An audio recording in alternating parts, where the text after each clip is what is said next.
En collaboration avec Environnement Mauricie, le Cégep de Trois-Rivières organisait jeudi une journée gratuite pour donner une seconde vie aux objets.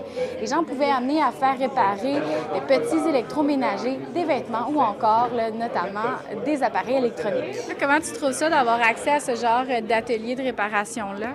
Ouais, fantastique, parce que ce grille-pain-là, il est très cher à mon cœur. Puis quand j'ai vu qu'il y avait Shop à réparer qui était gratuit en plus, je me suis dit let's go. L'objectif, c'est de lutter contre la surconsommation à travers la pratique d'une stratégie d'économie circulaire qui s'appelle la réparation.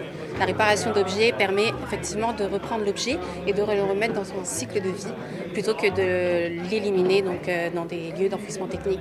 On a des bénévoles du cégep qui sont là, et des enseignants, il va y avoir des étudiants plus tard, puis des bénévoles de l'externe qui viennent ici pour mettre leurs compétences, leurs connaissances au profit de la communauté. Comment vous trouvez ça de sortir de votre salle de cours puis de faire participer à une activité de ce genre-là, de réparer un peu de tout? Ah ben moi, je fais ça chez nous. Mais je trouve ça le fun. C'est le fun de venir s'intéresser à ce que toute la gang fait. On représente aussi notre département, là, parce que c'est vraiment ça qu'on enseigne à nos étudiants, à nos techniciens, à se débrouiller puis à travailler. L'objectif des personnes qui viennent, donc, c'est qu'elles restent avec le réparateur pour qu'elles puissent être sensibilisées à comment réparer soi-même son objet. Avec le coût des articles qui augmente, évidemment, les gens ont envie de prolonger la durée de vie de leurs articles. Pour nous, on trouve une belle manière de réduire l'empreinte environnementale de notre consommation.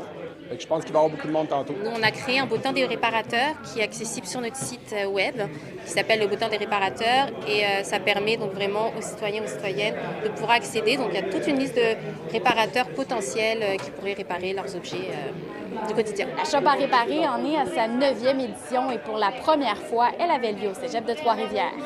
À Trois-Rivières, Frédéric Bacon pour Nouveau Info.